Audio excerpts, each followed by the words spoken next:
Hello everyone. So we are discussing previous year questions of the chapter Biodiversity and Conservation and the topic Biodiversity. In today's session, we are going to discuss a short answer type question of 2 marks which was asked in the CBSE Board Delhi Examination 2019. So the question is, substantiate with the help of one example that an ecosystem mutualists first tend to co-evolution and second are also one of the major causes of biodiversity loss. तो बेटा इस question में हमें example के साथ बताना है जो म्यूचुअलिस्ट होते हैं वो को इवोल्यूशन शो करते हैं और साथ ही साथ वो एक मेजर कॉज है बायोडाइवर्सिटी लॉस का. Clear? So let's check the answer. तो बेटा सबसे पहले म्यूचुअलिस्ट होते क्या हैं? म्यूचुअलिस्ट बेटा वो स्पीशीज वो ऑर्गेनिज्म होते हैं जो एक दूसरे पे डिपेंड करते हैं और एक दूसरे से बेनिफिट एक्वायर करते हैं.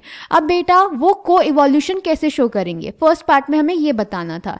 तो बेटा दो स्पीशीज एक दूसरे पे डिपेंड कर रही हैं अपनी लाइफ साइकिल में और एक दूसरे से बेनिफिट एक्वायर कर रही हैं. तो बेटा अगर एक चेंजेस शो करेगी, इवोल्यूशन शो करेगी, तो अगर दूसरी को उससे अपना बेनिफिट अभी भी एक्वायर करना है तो उसको भी उसके अकॉर्डिंग चेंजेस और इवोल्यूशन शो करना पड़ेगा. इसी को हम बोलते हैं को इवोल्यूशन. क्लियर? फॉर एग्जाम्पल बेटा फ्लावर और उनके पॉलिनेटर जैसे fig tree and wasp. Fig tree बेटा वैस्प से ही पॉलिनेशन शो करता है और किसी स्पीशीज से पॉलिनेशन शो नहीं करता.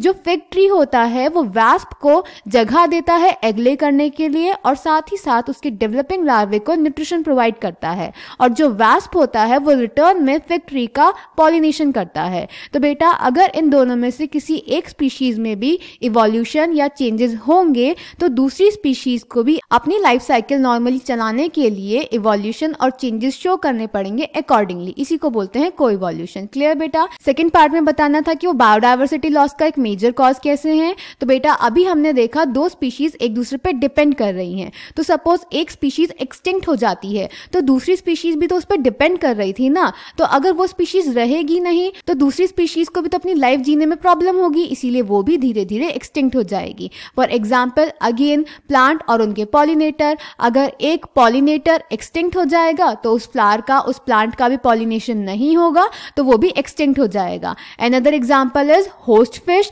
अगर वो होस्ट फिश एक्सटिंक्ट हो जाएगी तो उस पे रहने वाले पैरासाइट्स जो होंगे वो भी बेटा एक्सटिंक्ट हो जाएंगे. क्लियर? और अगर कोई स्पीशीज एक्सटिंक्ट हो रही है तो ऑब्वियसली स्पीशीज लॉस हो रहा है जिसकी वजह से बायोडाइवर्सिटी लॉस होगा. Clear? So the answer is first part, the evolutions of the flower and its pollinator species are tightly linked with one another.